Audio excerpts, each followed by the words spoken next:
Hi. Can you hear me? Yes, I can. Yay. Okay, I'm just going to unplug this because these two things jiggle on each other. And here we go. Very disruptive. How are you? I'm good. How are you? Good. You're having a good hair day. You know, I try. It's webinar. My plant. I know. I love it. Okay. I am so excited for today. It was really important to me to have you here because there's so many of us who are trying to juggle all the things right now. And Kim is someone who I highly admire. I've had the opportunity to learn from her several times and be a part of the community that she hosts for parents and support. And none of us really saw this coming, and our life abruptly changed from what we once knew. And we need to talk to people who know what to do, what resources that we have, and how to frame and reframe expectations for everybody juggling right now. So I would like to welcome my esteemed colleague and friend, Kim Marshall. Thank you, Michelle. Thanks for coming and hanging out with me. Thanks for inviting me. This is fun. Yeah, it's meant to be fun. And I want you just to jam. I will pipe in where I can. It took me quite a few weeks to get into a routine with my own family, and I'm sure everyone else is feeling the same thing. So yeah, for sure. I mean, this is very new territory. Nobody really knows what they're doing. I don't know what I'm doing. I'm working from home. I'm teaching online. I have 2 young children. No one's done this before. Nobody's really an expert in this area, but I do feel like I understand young children because I'm with them 24 hours a day. So I teach kindergarten. I have a 3-year-old and a 7-year-old. I deeply care about the best interests of young children. And so I'm so invested in figuring out what is going to serve them right now, because it is a tricky time. And there's a lot of people navigating this for the first time. If you told me a month ago that I would be teaching kindergarten from my bedroom, I'd be like, no way. I actually daydreamed and fantasized about the people who worked from home. I'm like, oh, I could never work from home. Like, we're in this strange situation. So I think it's really interesting. I think it's really important just to acknowledge the chaos and acknowledge that no one knows what they're doing. I think it's really important just to live one day at a time, and at the end of the day to say, okay, what felt good today? What are we going to repeat? And what was not working for us? And what can we change? And always be in a state of growth, because the truth is it's not going to be a week or 2 weeks. It's going to be longer than we thought. We don't have an end date. There's so much unknown. And so here we are in this time of so much unknown, and we have to be these rocks for our children. And so it's very important that we're optimistic. It's important that we focus on what we do know and what we can control in a situation where it feels like there's a lot that's spinning out of control, and that we kind of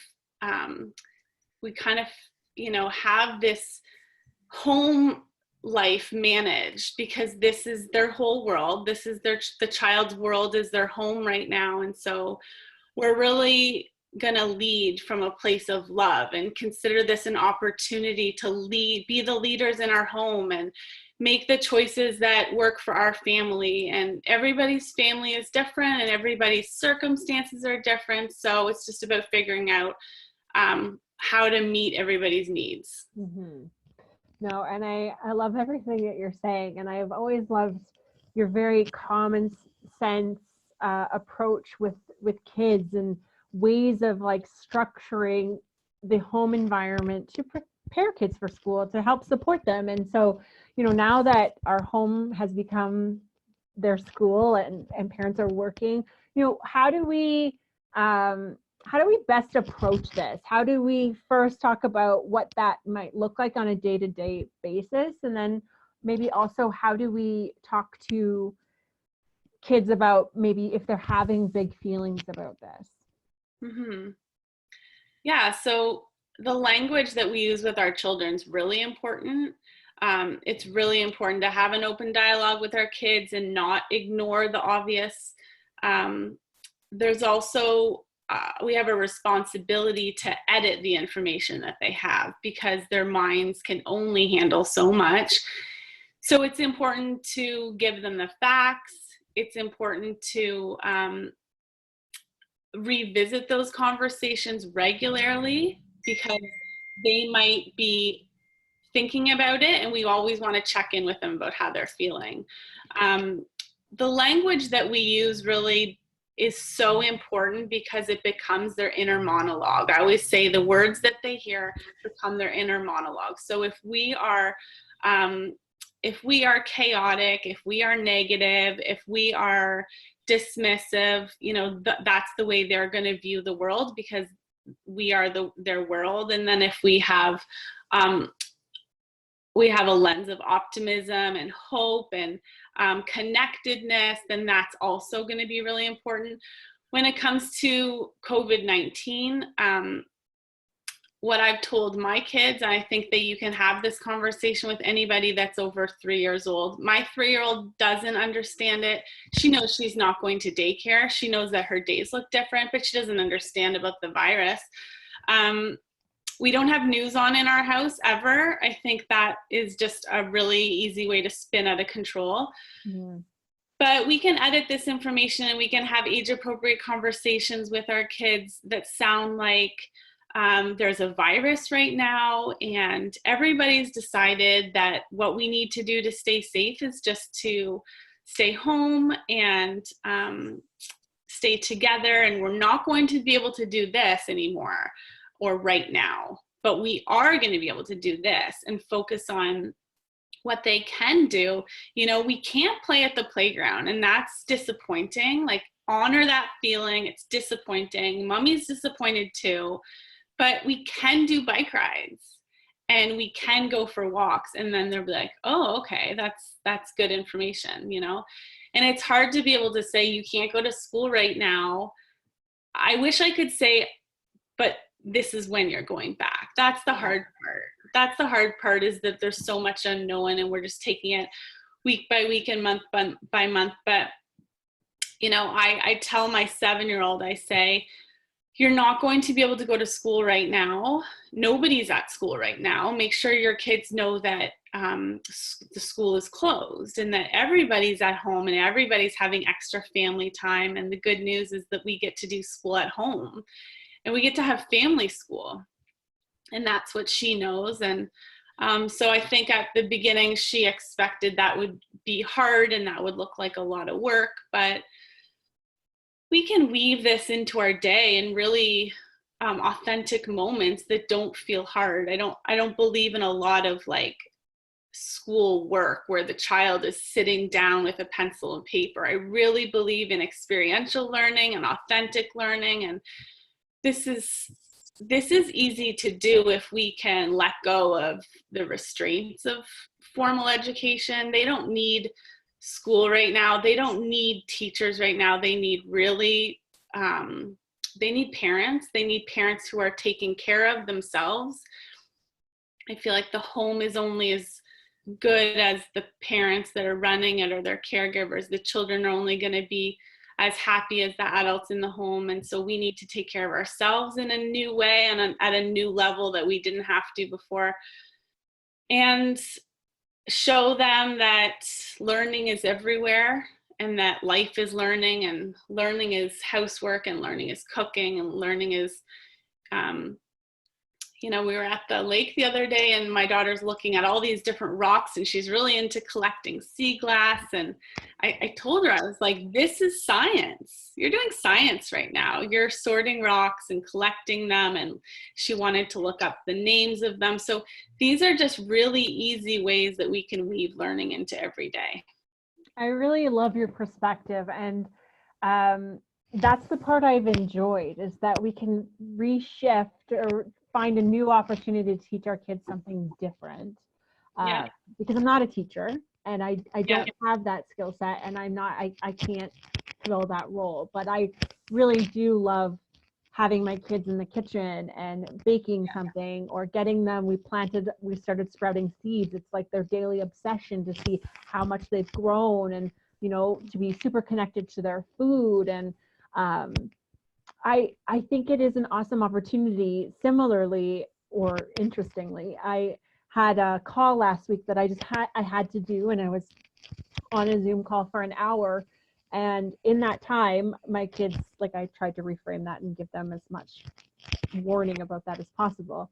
But in that time, they were doing their own thing, and they actually really were quite entertained. And when I got off the phone, when I was aware of what they were doing, they were dressed. I said it on the podcast today, but my son was dressed in a suit, my daughter was in a dress, and I was like, "What's going on?" And they're like, "We have an invention, and I need you to go away. We're just going to set some stuff up." They made us snacks, vegetables with hummus.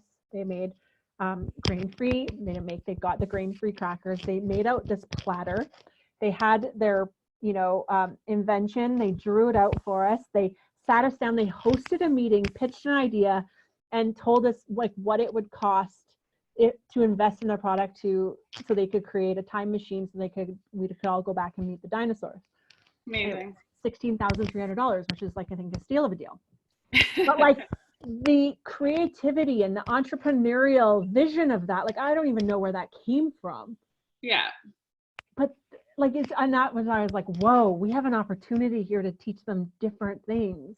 Yeah. And I love that. I love that looking at rocks is science, that cooking in the kitchen is home ec. I don't even know if home ec exists anymore, but yeah, but cooking is math. We're measuring, right. And it's having conversations, and it's collaborating, and it's taking turns. And a lot of parents don't realize how powerful these moments are. Puzzles is math. Building is math. So it's everywhere. And what you just described is so beautiful. What you just described is actually, if there's any educators on this call, they'll recognize that what you just described as project-based learning, or an inquiry approach, which is actually best practice in innovative education right now, is really child-driven. Your children knew what they wanted to do. They were the protagonists in their play. They put all the pieces together, and that's just amazing that they came up with all those pieces. And as parents, our job is really to create opportunities for those things to take place. So you got out of your kids' way. You let them. You didn't say don't touch that dress. That's my dress.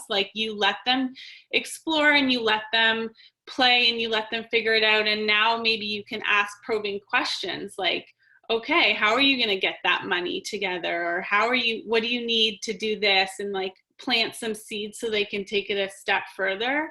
Children are a little older, they could take an inquiry from one day to the next day and build on it. So yeah, it's a beautiful thing that happened. It really was. And it was so impressive to me that boredom, or whatever, space, was this opportunity for innovation. And I loved that. Yeah. I love to see that firsthand. Yeah, it's so true. And I wonder what would have happened instead. This was just a spontaneous moment. You had to step away, right? At the last minute. Mm-hmm. Yeah. Yeah. So it's so good. It's so good to happen when we create opportunities. Okay. So let's talk about that. How are you? Okay. We'll get there maybe. How do we create opportunities? How do we approach our day? What should things look like? What is a reasonable routine? I know that there's a spectrum of how people are handling this in their home. And I know for 3 weeks we did nothing because I just couldn't handle it. And it was just mass chaos. And then I woke up that Monday that they invented stuff. And I was like, we need a routine. We need some kind of structure and framework for everyone to exist in it. And they thrived in that opportunity. So what do you think as parents is an ideal approach, or a way to structure our day so that everyone has can manage their own expectations and feel good about what's going on. Yeah, perfect. Like, I love that you recognize that your kids were giving you feedback, and you'll know if it's working or not working, right? Like, some people can wing it and some people can't wing it. I just lost my screen for some reason. That's why. Got a call. I never get calls. Let me turn my it phone always on. happens. Let me get you back up here because I just see myself now.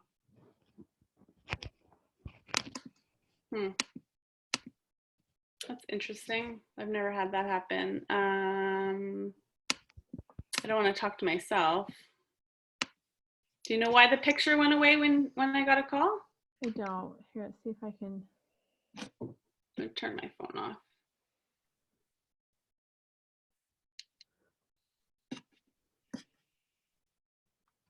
I don't know. Sorry, guys. I'm sorry. I really, my tech skills are so limited. I'm gone. That's weird. Yeah, you're gone, but I'm here. Anyways. I made the same face as you. You didn't see that, but.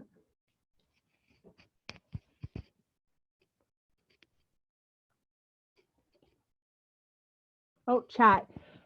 We can see both of you from the panelists. They can see you. Oh, now I can't hear you. Okay, you can hear me now? Yes. Okay, I'm just gonna continue knowing that I can only hear you now, not see you, but I'm gonna keep going. Sorry about that interruption. So, okay, so the schedule of the day. So our children will give us lots of feedback about what they need. Their behavior is constantly letting us know if something is working or not working for them. And so you might know you need a schedule in your home if your children are always looking for reassurance. So if they're always saying, like, when is it lunch? When are we doing this? When can we have this? When can I do this? And they're asking and they're being very needy. If they're being very needy, then that means that they need more information. So that's a really good time to put a schedule in place. And I like schedules that are flexible, but I like schedules that are like putting every family member on the same page. So if you have a schedule that kind of looks like your meals are in place and then you fill in those blanks with the extra information. So put your essentials at the beginning of the day. Put the most important stuff first. If your children are doing learning, like if they are accomplishing a task that requires their focus and attention, definitely put that at the beginning of the day. So your schedule might look like breakfast, and then it might look like a walk. It's a great thing to put some outdoor time at the beginning of the day because it will help you make sure that everybody is getting dressed and everybody's doing their hair and their teeth. It kind of motivates you to get out the door, even though you don't actually have to get out the door. So I like that. And then putting free play in is a great idea. Free time, free play, whatever, based on the age of your child. You'll want to put in quiet time. You'll want to put in, just block your day off. You'll want to have fewer blocks the younger your child is, and more blocks perhaps the older that your child is, putting the most important thing first. I really like to balance the schedule of the day with energy. So think about things that are really hands-on. When is your child really going to need you? So high energy, medium energy, and low energy, okay? You're going to want to put all three in your day. High energy is when your child is like going on a bike ride or playing in the backyard, and medium energy is maybe when they're doing a puzzle or reading a book and they're just kind of hanging out. And then low energy is like when you're sitting down together, maybe they have a little bit of screen time in the day. So we want to balance like the energy levels so that they're not like go, go, go all day long, but they're not like sloth like all day long too. Does that make sense? Mm-hmm. I love that. And then we also want to balance like how you're managing your time with your child. So here's a really good nugget for when you have to manage like what you need to accomplish in your day with what they need to accomplish in their day. So there's going to be times when you need to be hands-on. There's going to be more of that the younger your child is. So there's hands-on, there's hands hovering, and there's hands-off. Your day also has to include a balance of that, just to make sure that everybody stays sane. Hands-on time is a time when they will need your full attention. And that might be if they're painting, you have to be with them. You have to be close by to manage that. A hands-on time might be Play-Doh. It might be cooking, right? Anything where they really require you. These are times when you put your phone and your laptop away and you're like 100% present with your child. That's ideal. If they're feeling like their needs are met and that you're really giving them that whole attention, they will feel satisfied and they'll be more attached and more independent in the hands hovering and hands off time. Okay? Mm-hmm. So a hands hovering time might be a time when they are doing a puzzle, or maybe it's schoolwork that's like fairly independent. They might have to check in with you once in a while. This is a great time to do housework, because for you, you need to get your chores done and you need to manage the house at the same time, but they need a little bit of, they need hands hovering because you might have to stop what you're doing and you might need to help them.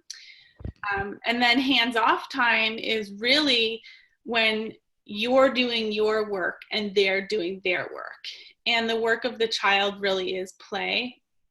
And so we need to create opportunities in our home for functional play where your children can be 100% independent.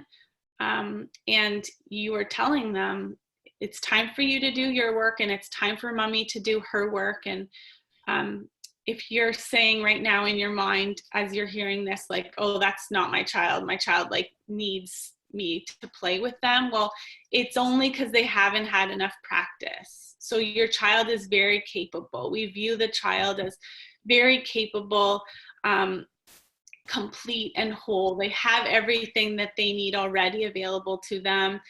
And we can work up to a block of independent play. We can start at 10 or 15 minutes, and we can build that up to like an hour, 60 to 90 minutes. In my classroom, the second half of the year, my 4 and 5-year-olds can play for 60 to 90 minutes without adult help. Wow. Yeah. I love that. And that's really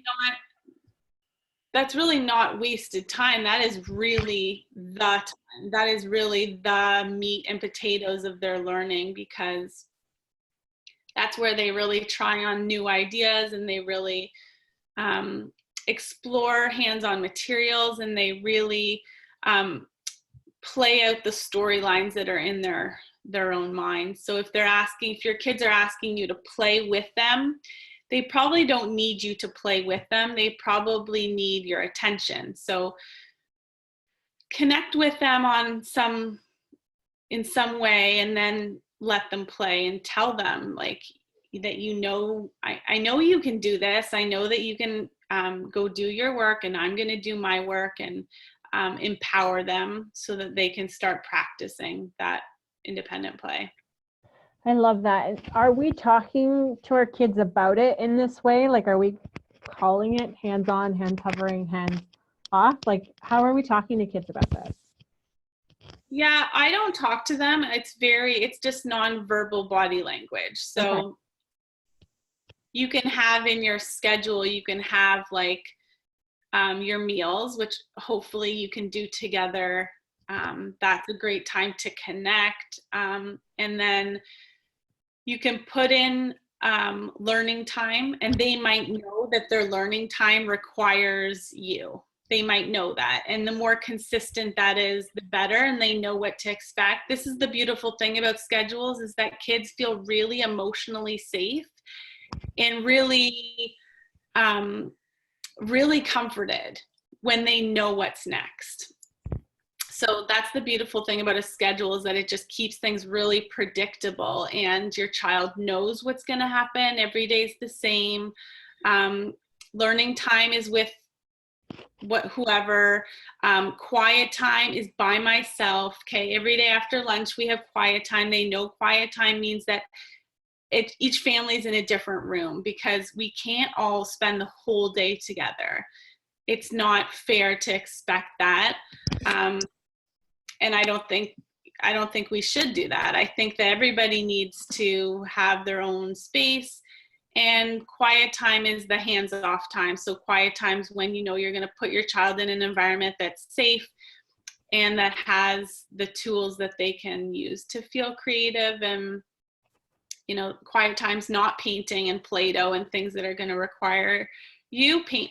Quiet time is looking at books, it's lying down, it might be listening to a podcast, it might be coloring if your child's older and can be independent with coloring. So if you make it consistent, does that make sense? If you match the activity to the level of engagement, your child will know what to expect, and they will feel really safe by the predictability of that. Yeah, and I can see where I can be adding stress by not honoring that. And I never really thought about putting in quiet time. I really love that suggestion, and I do think everybody needs it. And I do think that's a lot of pressure to think that we should be all together all the time without respecting that everybody has different needs, and that might meet the need of others. Mm-hmm. Right? Absolutely. Yeah, we absolutely need quiet time, and we absolutely need outdoor time, and we absolutely need, everyone's got their needs. Adults are fairly good at telling each other. Hopefully, if you're in a healthy relationship, you can tell your partner what you need. I need to work at this time tomorrow. I need to work out at this time. Here's what I need from you. And we can communicate with each other. Our children are still learning to communicate their needs. So we have to really watch their behaviors, because they will talk to us through their behaviors. We know that whatever is happening in our home is successful and it's working if they're content. So what I mean by content is they're calm and alert. That's the perfect state that we try to have optimal learning in the classroom, if our children are calm and alert. So that's really a place where learning can take place. When we're whining and we're wanting to be picked up, or when we're angry or we're frustrated, we can't learn in that state. That's not a state of being calm and alert. So how can we create our home? How can we set them up for success so that they're really in that state of calm and alert as much as possible? Of course, there's going to be good days and bad days, and good moments and bad moments, but we want to create a bit of harmony and some rhythm in the day so that we are setting them up to feel good. I love that. Yeah. So are there certain things that you feel like are working really well for your family, given what you know?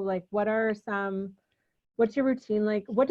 How long is quiet time recommended for? And I'm sure that might be age dependent, but I'm just really curious. Yeah, we're trying to do an hour of quiet time after lunch. And if you keep it at the same time every day, there's a lot less questions and a lot less negotiation about it. My kids don't nap anymore. So I think that just that's a natural human rhythm, is just for us to sort of get quiet in the afternoon, and then we can conserve some energy to do whatever we need to do. Like I said earlier, the important learning, should always take place in the morning. So if your child is doing reading or writing or math, put that in the morning, and then save the afternoon for really open-ended, gross motor, kinesthetic stuff where they're moving their body. That's sort of ideal, with that quiet time being right after lunch. I really love that. And are you guys, I have one question. Okay, I'll get to it in a minute. Do you guys juggle between the parents, and like, what does that look like for you guys? Have you found a flow, and can we pick your brain a little bit about that? Yeah, that's really tough. And it stressed me out a lot at the beginning because I'm not used to being in the home but not available to my kids. Yes. So that was very stressful for me to know that I was like away from them, but they couldn't have me, like, and they could hear me and I could hear them, but I couldn't help them. And so it took some time. And yeah, my husband is also teaching remotely. So we are really clear with each other the night before, like, what do your meetings look like tomorrow? What do your meetings look like tomorrow? We like problem solve any conflicts that might happen. And we're really, we're getting a little bit better each day. Like, we've had to move up to the bedroom just because it wasn't reasonable to take the kids out of the house every time one of us had to be live. We do a lot of like Google Meets. And so we really wanted to like make sure the kids still had their home and their space, and they weren't working around us. We were working around them. We are really open with them. We tell them, like, when I'll say, like, so my husband will have this work chunk from like 8:30 till 10, and then I go from 10 till lunchtime, and I'll say to them, you know, okay, mommy's going to work now, I'll see you at lunch. So it's like really clear boundaries. They know where I am. They know that daddy's in charge. They know what their day is going to look like. And the more open and the more clear you can be, you know, like, I didn't just disappear. I told them I'm going to work. That's kind of a cue for them to know that I can't be interrupted right now. Yeah, does that help? Yeah, that does help. I think knowing how people are navigating these waters, this is new for everybody. Yeah, and I do a ton of work after they go to bed. Like, that's just the reality of the situation. Yeah. And I do what I have to do live during the day, and that's probably what's wearing the most thin on me, because at this point in time, I don't have my evenings to myself. But it'll get better and it'll get easier. But we just have to like get really creative with our thinking and be super laser focused about what we are doing when we're at work, so that we're not, you know, it has to count. Everything has to be so purposeful, because every minute we're working is what is a minute away from our family. So it's tricky. And we have slow mornings. We have some nice slow mornings right now, which I love, but it doesn't feel like Saturday every day. There's a clear distinction between the week and the weekend, which I think is also helpful. And I pour into my kids really early in the day. I make sure that when my kids are awake, that like when they wake up, that they have my full attention. One of my daughters needs to be held a lot. So I don't want to be doing a million things. I give my girls what they need, so that later in the day, hopefully that will pay off. They feel like their needs were met and they got what they needed. And then if I can't be everything to everybody later, then you know, it's kind of like filling a bucket. You're invested. Yes. Okay. I love that. Yeah. Okay, guys, we wanted this to be very interactive because these are new territories for everyone. So if you want to ask questions and we can just keep answering those for you, please take this opportunity. So I'm going to read some questions to you, Kim, if that's okay. Yeah, go for it. So the first one is, how do I eliminate the negotiation? I feel like it's all I do. Mm-hmm. I feel you. Yes, schedules. Okay. And you're going to get a lot of, you're going to get a protest. So here's where parents can get really stuck. They're not prepared for the protest. And change is hard. So make sure whatever change you roll out, it's like the change that you want. Make a plan. Get your husband or your partner involved if you have a caregiver in the home, whatever. Everybody has to be on the same page and come up with a plan and roll it out so that there is a schedule. If your children are older, like Michelle, your kids could be involved in the schedule. You could say to them, like, what's important to you? And there's going to be needs and wants, so it's going to be juggling that. But whenever children can get involved and have buy-in, they're going to be more cooperative because they felt like it was their idea.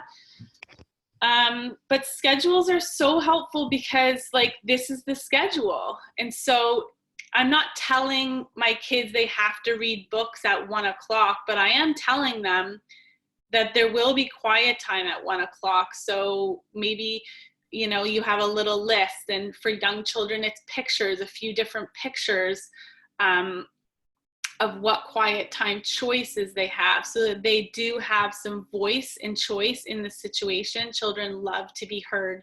They want to feel in control. So giving them those opportunities to be a part of it, and then that schedule is just going to anchor everybody in. It's really going to minimize the negotiations. And I know screen time is a big thing right now. I have strong feelings about young children and screen time. And Brene Brown just wrote an article about remote learning in kids. And there's so many like online tools and links and so much stuff being poured out there. And Brene Brown says that screen time is really gonna be throwing gasoline on a situation where children are already feeling dysregulated. So our goal is really to regulate our children.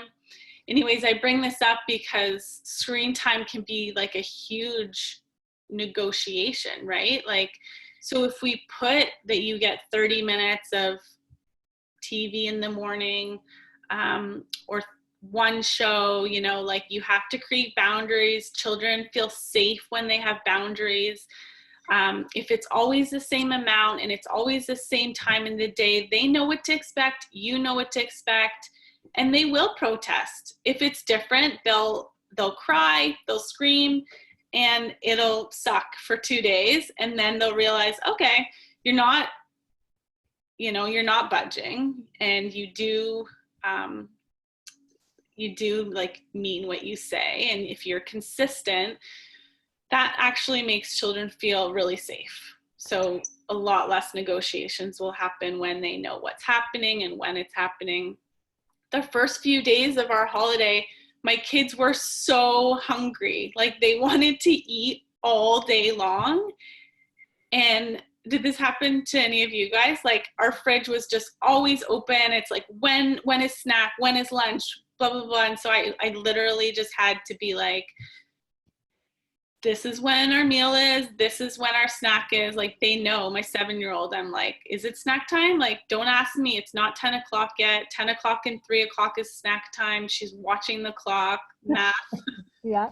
And I'm just like, that is snack time. Like, it is not a 24-hour buffet, already cooking like 12 meals a day for us. And so they need boundaries. That this is okay. They'll survive. They're used to waiting till recess. They're used to having scheduled meal times. I've heard of some parents packing a snack in the lunchbox and putting it in the fridge, and their child can feels familiar to eat out of their lunchbox. So maybe that takes a lot of negotiation away, because they know that there's one snack there. You choose when you want to eat it, but there's one snack. You do whatever you need to do, but just keeping it really consistent will help a lot. Yeah, I really love that. And like reframing that and managing the protest, knowing the protest will happen, I think better prepares the parents to be like, okay, well, this is how we're going to move through this. And you're right. Anything with any habit change, any new behavior change, is usually like 3 days of discomfort in your future. And then everybody kind of resets and gets that's the expectation. So That does resonate for me, and my kids definitely do eat a lot. And I did even learn that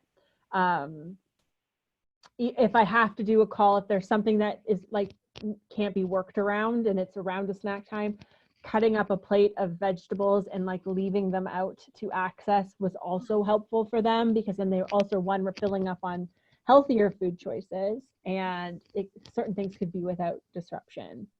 Yeah. No, I really like that. We have to be okay with our children being upset too. I think that sometimes we get really scared, like, especially when we're feeling stressed and tired, like it comes back to the self-care piece. Like, we can't cope with like our children's meltdowns, and we will avoid them if we are just barely hanging on. So we have to be taking care of ourselves and getting proper sleep and nutrition and whatever you need to meet your needs, so that when that protest happens, we can greet that protest with like a calm and loving sense of leadership, instead of like, oh my gosh, I don't know how to handle you right now. And some parents get scared and they just don't let their child process that emotion, and they might be tempted to put the iPad in front of them or put the snack in front of them so that that protest stops and they don't work through that feeling. It's okay to be sad. It's okay to be frustrated. It's okay to be angry. Sit with it, move through it, and it will get better. But that's a skill too. I love it. I just want to quickly touch on something too that you said that I want to highlight before I get to the next questions. These are awesome questions, guys. Thanks. The one thing I love that you do, even as adults, and I think this is relevant to kids probably of any age, is the way you provide visuals for kids and the way you manage expectations through giving them options of quiet time. Are there favorite resources of yours, or are there things that they can get from you in terms of like knowing what that looks like? Because that's always been what's so impressive to me. Is like, man, if I had met Kim earlier, I would have really thrived in certain situations, because like images say a lot. Visual learning is wonderful in terms of helping manage expectations for kids. So I'm just curious about that. Okay, so I just found your face again. Oh, yay! So I was distracted. Your question is what are the resources to share? Yeah, do you know of resources, or do you want to expand on that a little bit? Because I think having the opportunity to learn from you, I'm pretty sure it's relevant for kids of many ages to have like visual learning and visual tools to manage their own expectations, also how to manage their time. So yes, there's a schedule, but then if there's also like a tangible visual of options, I feel like that permits kids to be more independent and to respect the independence. Yeah. Okay. So yes, children are very visual, and so they need that information coming to them in multiple ways, not just words. So if you feel like your child's not listening to you, it's because they probably need a visual cue at the same time. There's so many things. Like, I have an ebook that I put out on Roots and Wings, and we'll share it with all the people who registered today. It's a PDF. And so there's a bunch of tools in there that anything I think that's valuable, I'm putting in there and collecting it in one place. Like for the schedule, for example, I do have a template. It's through someone else. I didn't create it, where people can put those words, they can cut and paste what helps them in their schedule. And everyone's schedule is going to look different. Young children are going to need pictures. So they're going to need a picture of an apple for a meal time, like a symbol, picture of a tree when it's outside time, a picture of a book when it's quiet time, those kinds of things. Older children, age 4, 5, 6, they might want the word with the picture. So that's a possibility. Then older children can read. So just that visual of the word is helpful too. I have, again, found a great social story for COVID-19, which is a nice visual way to talk to children about what's happening in a very appropriate way. That's a great tool. I think you've seen my visual timer that I've used before. So for hand washing, actually, I don't have it with me, but if you picture a sand timer, you know, where you flip it upside down, I ordered a bunch of 30-second hand timers from Amazon to help my girls with hand washing. And Wow. so, yeah, I have a hand washing chart in the bathroom with the steps, and they flip the timer because telling them to sing a song or count to 20 or whatever may not always work. So that's helpful. A visual timer. If you search Amazon for visual timers, I like the 60-minute ones. I'll put a photo of this in the ebook too, so you can see it, but it's basically like a clock, and instead of the hands of the clock, it's red or blue, and it counts down like the chunk of the hour, kind of like a pie graph. So that can help children understand there's this much time left in quiet time. Like quiet time's not finished until the red goes away. That can be really helpful. Or mommy's working until this goes away, because if they're not telling time, that can be really helpful. Other visual resources are like to take photos of certain toys or clothes and put them on the drawers or the bins where they belong, because now that we're home a lot, we need to be really responsible for our environment. And so telling your kids to clean up without actually teaching them what does that look like, they want to be successful. We have to tell our children exactly where things belong. We have to literally teach them how to clean up before we can expect them to do that independently. So putting pictures of, photograph the cars and put it on the bucket, and that's where the cars go. That can help children know where to put things away. Yeah. That's amazing. No, I love that you do that, because it even works for me. I'm going to add one more thing before please. So in terms of the schedule, we do choice boards for my students and my own kids too. So like a choice board might look like a bingo chart, and you can make this on paper or make this on your computer. And so it could be for their whole day, it could be for their quiet time activity, it could be for their free play activity, it could be for all the things you want to accomplish in the day. You have like picture 9 squares. So you say like, oh, okay, you need like a little bit of this, a little bit of this, a little bit of this, and you balance it out, but your child gets to pick what they do and when they do it. That can also be effective, and that's visual. Like, okay, I see the 9 things I have to do today, but mom's giving me some voice and choice in what order I do them. I love that. I really do. I know that my kids respond very well to when they're involved in the process. Like that very much matters to them. And I'm sure I'm not unique there.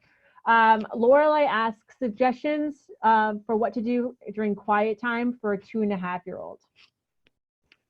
Yeah, so a 2.5-year-old that's not napping, I guess. So I'm assuming that 2.5-year-old might still be in their crib.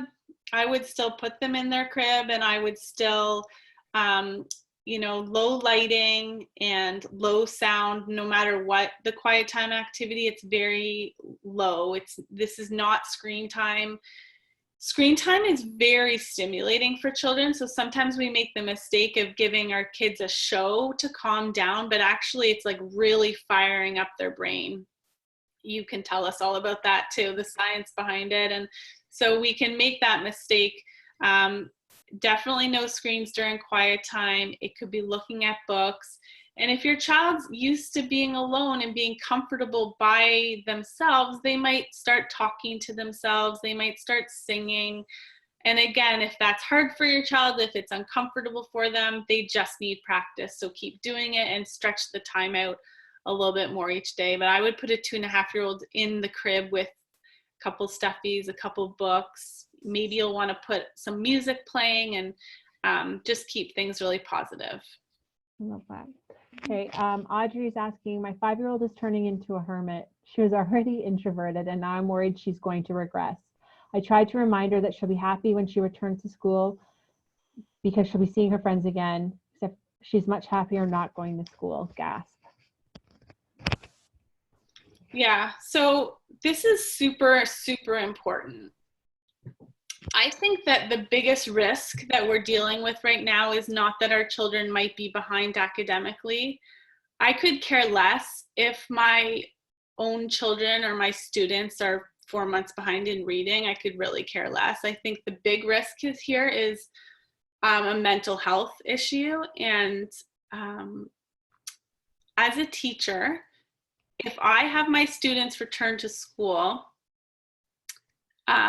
dysregulated and with post-traumatic and OCD because they're washing the germs all day long, this is much more detrimental. I can't teach a child that's dysregulated and disconnected. So we really need to be honoring the child's basic needs. We really need to be owning in on what's super important. Young children need relationships and young children need curiosity. That's it. That's what they need. And so your child that is a hermit, I mean, we're using that word to label her. I'm sure she's not. Children want to be successful. They intrinsically are interested in other children. She might show it differently. But we have an opportunity to teach her how she can be happy and social now, not when she returns to school, because we don't know when that is.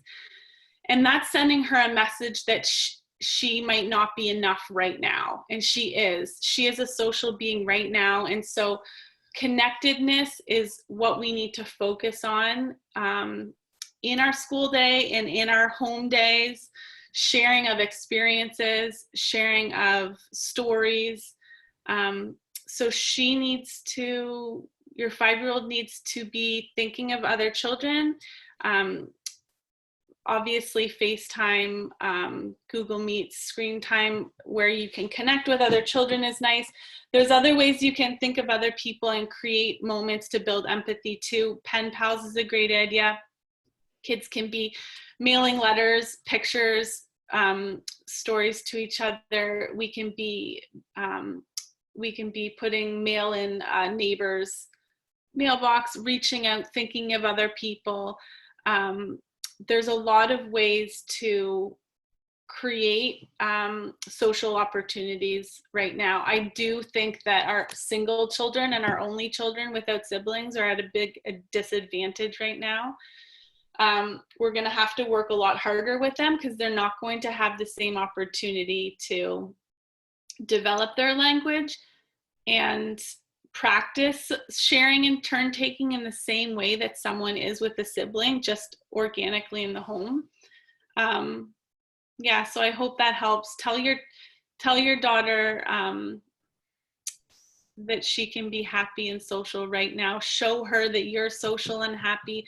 Model what that looks like today. Don't wait for her to go back to school because we don't know when that's going to be.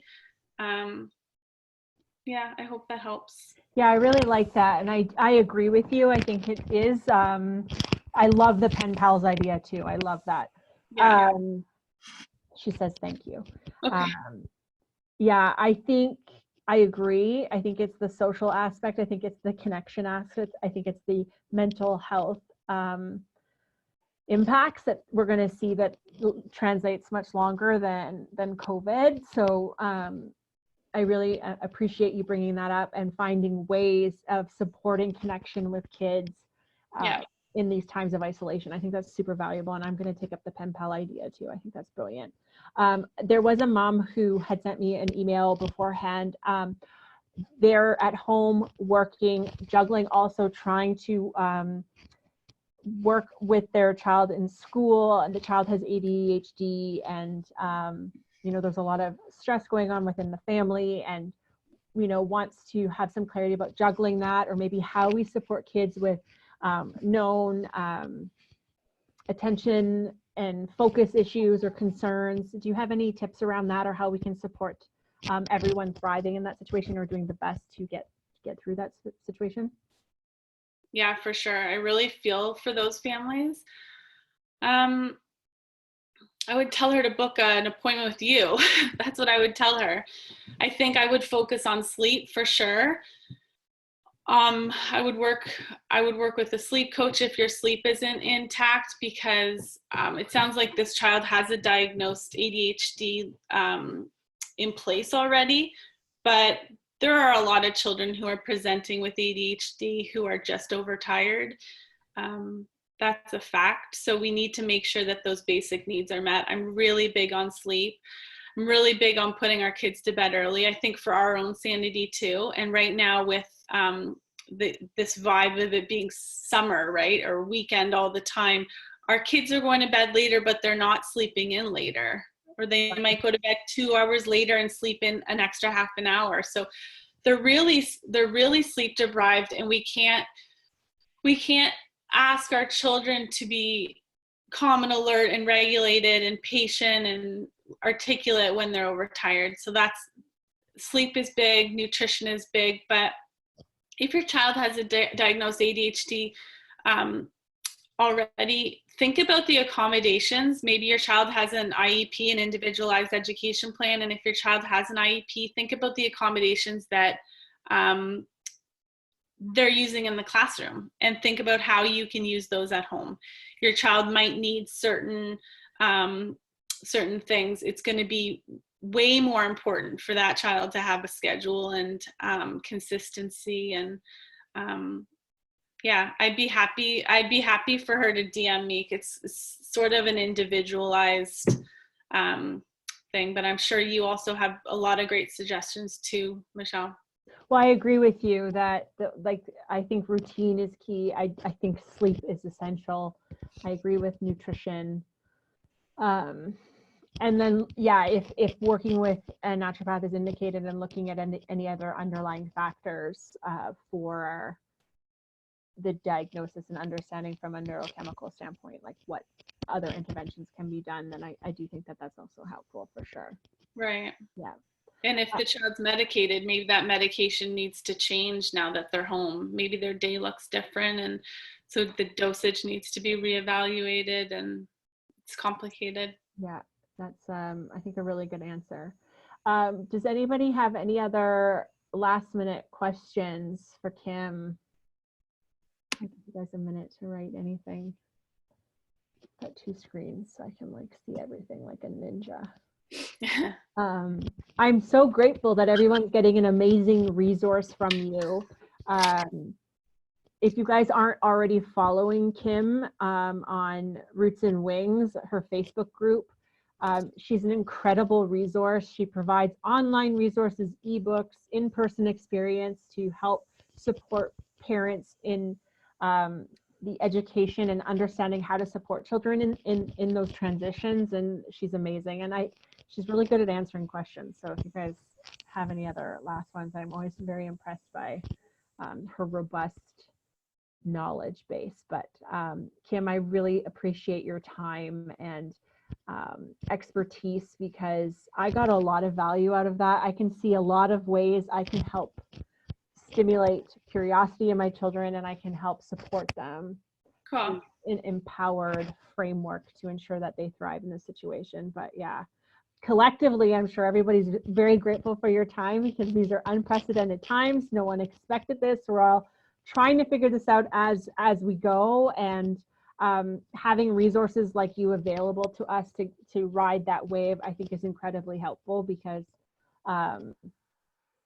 we need some kind of anchor, as you would say, to know that we're at least on the right track, or we're moving in the right direction and doing what we can to support kids. But yeah, any last words or anything else you want to say?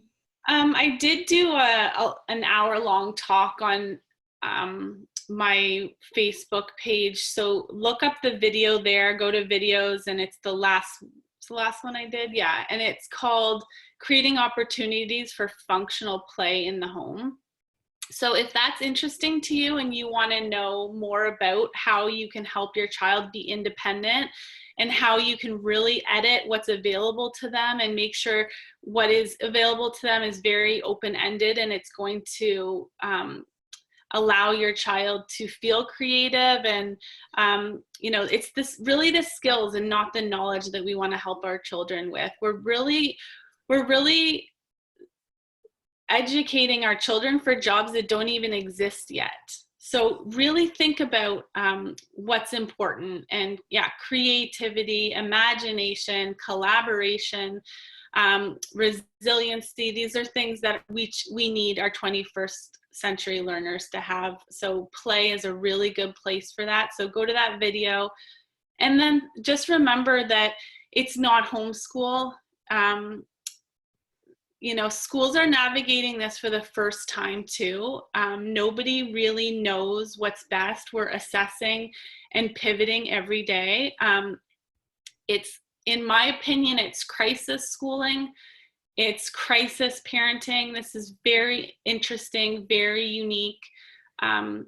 So just love your kids and keep it really basic and keep it really simple, because if they're feeling connected, their relationships are super important right now, and not until they're connected can they feel curious about the world around them. And we want these kids to love learning, and we want them to continue being really self-sufficient and curious, independent learners, so that when they do get back to school, they kind of hit the ground running. I love that. Mm-hmm. Yeah. Thank you so much for your time, Kim. Yeah. Thank you, Appreciate Michelle. you. It's really nice to see you. Thanks, guys. Thanks for hanging out today. Bye. Thanks, guys. Bye.